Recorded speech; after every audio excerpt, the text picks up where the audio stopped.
Subject English, Unit 3. Ah, oh, ouch. In last video, we learnt some activities. Let's see another activities. Activity 7. Read the paragraph and answer the following questions. The elephant is the largest mammal on the earth. હાથી એ પૃથ્વી પરનું સૌથી મોટું સસ્તન વર્ગનું પ્રાણી છે. The largest છે એ superlative degree છે. His weight is about 4,989 kilograms. એનું વજન લગભગ 4,989 કિલોગ્રામ જેટલું હોય છે. He eats grass, leaves, fruits and barks. તે ઘાસ, પાંદડા, ફળો, જળની છાલ ખાય છે. હી સ્પેન્ડ્સ 16 hours a day for eating. એ ખાવા માટે 16 કલાક જેટલો સમય પસાર કરે છે. સ્પેન્ડના બે અર્થ થાય, સમય પસાર કરવો, પૈસા ખર્ચવા. He eats 224 kilogram of food per day. દિવસનું લગભગ 224 કિલો જેટલો ખોરાક એને ખાવા માટે જોઈએ પર ડે. દિવસ દરમિયાન 224 કિલો જેટલું ખાય. The adult male is call a bull. જે નર હાથી હોય એને બુલ કહેવાય છે. The adult female is call a cow. જે માદા હાથી હોય એને કાવ કહેવામાં આવે છે. The baby elephant is call a calf. જે મદન્યું અથવા તો આપણે હાથીનું બચ્ચું જે કહીએ છીએ, ગુજરાતીમાં મદન્યું કહીએ છીએ, એને અંગ્રેજીમાં કાફ કહેવાય છે. His eyesight is poor. Eyesight એટલે એની જોવાની દૃષ્ટિ ખૂબ નબળી હોય છે. પુઅરના પણ બે અર્થ થાય. પુઅર એટલે ગરીબ થાય, પુઅર એટલે નબળું. તો અહીંયા ગરીબ નહીં પણ નબળી હોય છે એની eyesight. He can smell from 3 to 5 kilometre away. 3 થી 5 કિલોમીટર દૂર સુધીનું પણ એ સૂંઘી શકે છે. કેન એટલે કરી શકે, સ્મેલ સૂંઘી શકે એટલે 3 થી 5 કિલોમીટર દૂરનું પણ એ સૂંઘી શકે છે. He has the largest brain in the animal kingdom. બધા પ્રાણીઓમાં સૌથી મોટું મગજ હાથીનું હોય છે. His sound is refer to as grunts, purrs, bellows, whistles and trumpeting. હાથીના જે બોલવાના અવાજ હોય એના અલગ અલગ શબ્દો છે. His life span is up to 70 years. Life span એટલે જીવનકાળ, લગભગ 70 વર્ષ જેટલું આયુષ્ય ભોગવે. Elephant trainer is call mahout. એલિફન્ટનો જે ટ્રેનર તાલીમ આપનાર હોય એને મહાવત કહેવાય. Elephants can hear by feeling the vibration in the ground with their fit.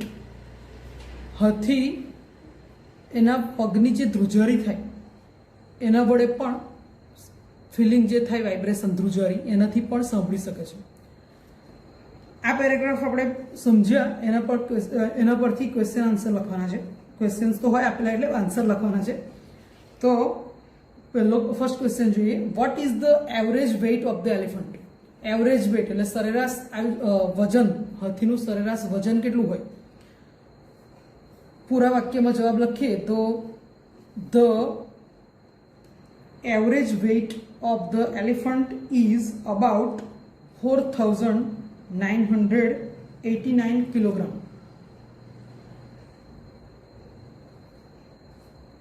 4,989 kilogram.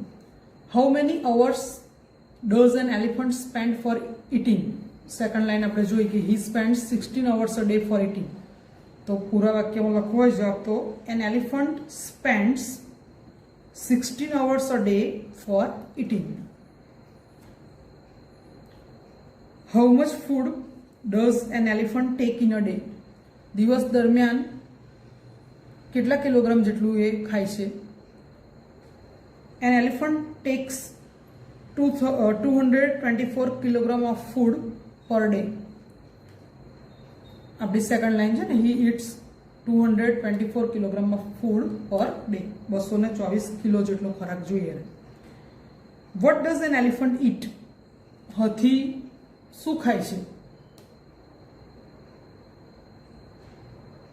An elephant eats grass, leaves, fruits and barks. What are the unique facts about an elephant? Unique fact એટલે અજોડ હકીકત, હાથી વિશેની અજોડ હકીકત. આપણે જોયું કે એક તો એની જોવાની જે દ્રષ્ટિ છે એ નબળી હોય, એની સામે એની સૂંઘવાની શક્તિ બહુ પાવરફુલ હોય, 3 થી 5 કિલોમીટર દૂરનું પણ એ સૂંઘી શકે, અને લાર્જેસ્ટ બ્રેઇન પણ હોય એની પાસે. તો આ 3 એની યુનિક ફેક્ટ કહેવાય. તો આપણે જવાબ લખવો હોય તો કેવી રીતે લખીશું? An elephant has poor eyesight, he can smell from 3 to 5 kilometer away, he has the largest brain in animal kingdom. How many years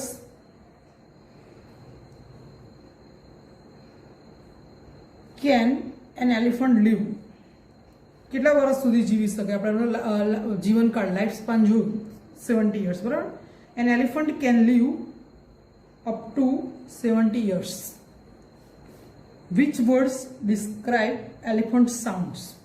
હાથીના જે બોલવાના અવાજ છે એના શબ્દો: grunts, purrs, bellows, whistles and trumpeting.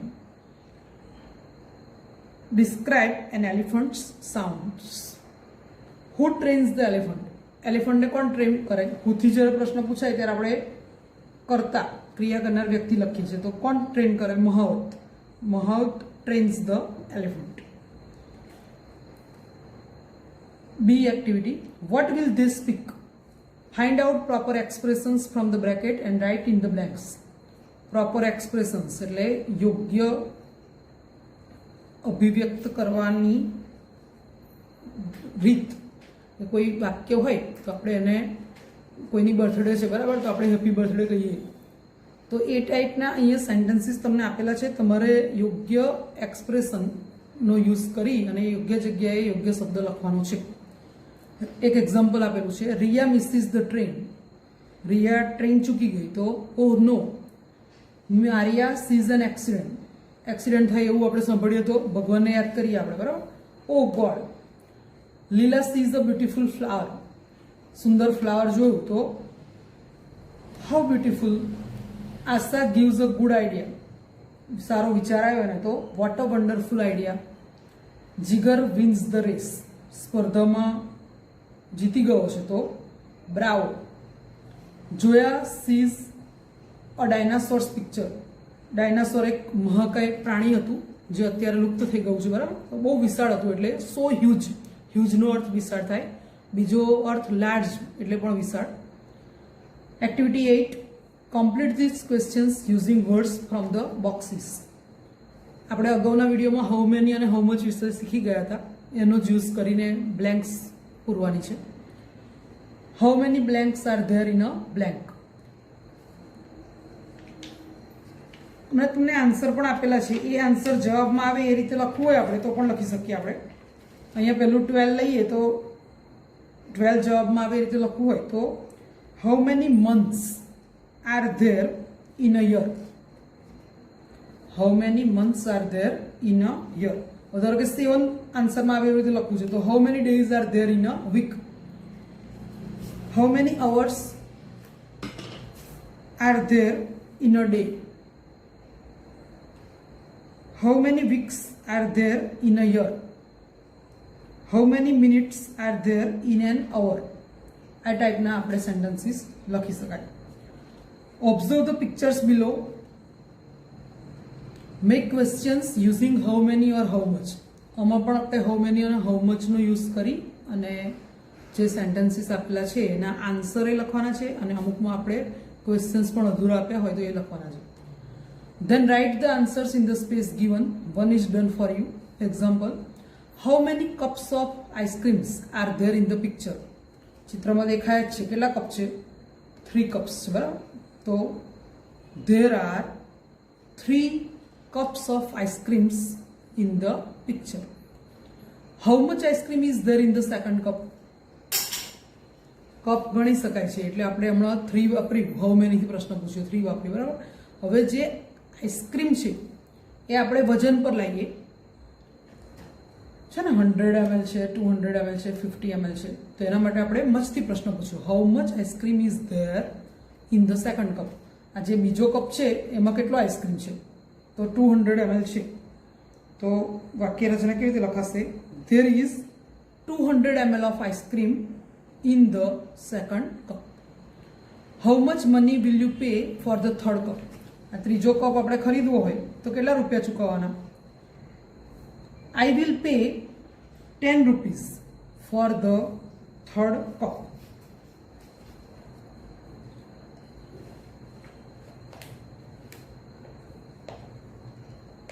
Blank are there in the picture.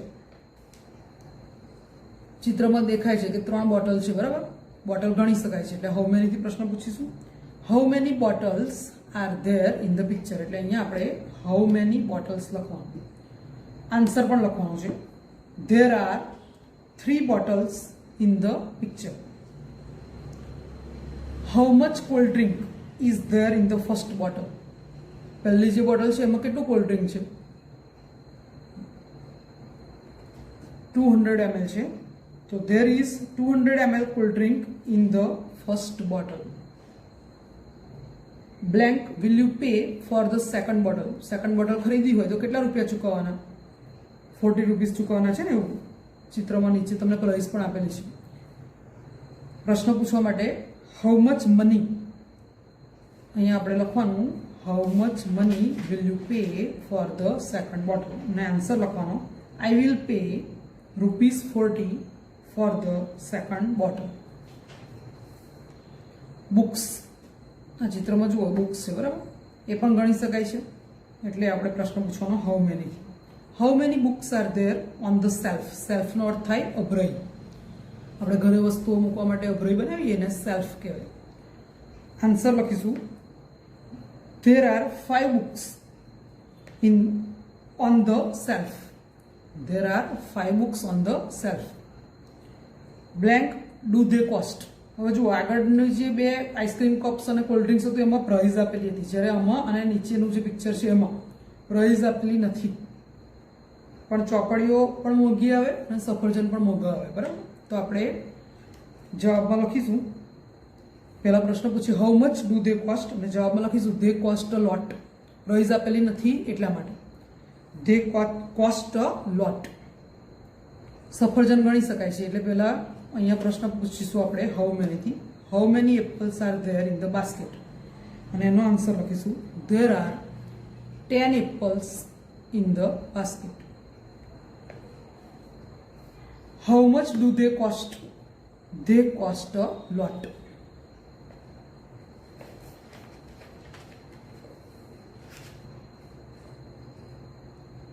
Activity 9. Read the following sentences. They suggest some situations. Write appropriate expressions for them. Expressions are given in the block below. જેમ આપણે આગળ expression લખ્યા sentence પ્રમાણે એ જ રીતે આમાં લખવાનું છે. You are talking with your friend and your mobile phone rings. કેવી સિચ્યુએશન છે કે તમે તમારા મિત્ર સાથે વાત કરી રહ્યા છો અને તમારો મોબાઈલની રિંગ વાગે છે તો આપણે કહીએ આઈ એમ સોરી. તો અહીંયા લખીશું આપણે I am sorry. You win a prize, તમે પ્રાઇઝ જીતી ગયા તો wow I can't believe it. નવાઈ લાગે અમુક વાર આપણને તો wow I can't believe it. You can't understand what your friend is saying. તમારો મિત્ર કંઈક કહી રહ્યો છે પણ તમને સમજ નથી પડતી તો ક્ષમા માગવી હોય, માફી માગવી હોય તો pardon. Your father introduces you to his friend. You shake hands with him. તમારા પિતાજી એમના મિત્ર સાથે તમને ઓળખાણ કરાવે છે અને તમે એમની સાથે હાથ મિલાવો છો તો નાઇસ ટુ મીટ યુ લખી શકાય, ગ્લેડ ટુ મીટ યુ પણ લખી શકાય. Your sister is living for school to take part in a debate. તમારી બેન કોમ્પિટિશનમાં ભાગ લેવા માટે જઈ રહી છે, ડિબેટ કોમ્પિટિશનમાં. તો આપણે કોઈ પણ કોમ્પિટિશનમાં ભાગ લેતા હોઈએ અથવા એક્ઝામ વખતે બેસ્ટ ઓફ લક કહીએ તો ત્યાં આપણે લખીશું best of luck. You are thirsty, તરસ લાગી છે તમને. You will tell your mother, અને તમે તમારી મમ્મીને કહો છો તો I need water badly. Your naughty friend is pinching you. તમારો તોફાની મિત્ર છે એ તમને ચૂંટલી ભરે છે નાની, તો ouch. You heard that India has lost the cricket match. આપણે એવું જાણીએ કે ભાઈ ઇન્ડિયા ક્રિકેટ મેચ હારી ગયું, લોસ્ટ, તો દુઃખ થાય આપણને, નિશાસો નાખીએ આપણે, alas. You see the Taj Mahal. Taj Mahal જુઓ તમે તો કેટલી અદ્ભુત કૃતિ છે, કલાકૃતિ છે, કેટલો અદ્ભુત છે, આટલા વર્ષ જૂનો બનાવ્યો છે છતાં પણ જોઈને જ આપણને આમ લાગે કેટલી સરસ અજાયબી રૂપ બનાવ્યો છે, બરાબર. તો how wonderful. Your school wins the trophy. અને શાળાને ટ્રોફી મળી, એમ આપણે જીતી ગયા, તો હિપ હિપ હુર્રે. તો આ રીતે અહીંયા બોક્સમાં જે એક્સપ્રેશન આપેલા એને આપણે યોગ્ય રીતે લખ્યા છે.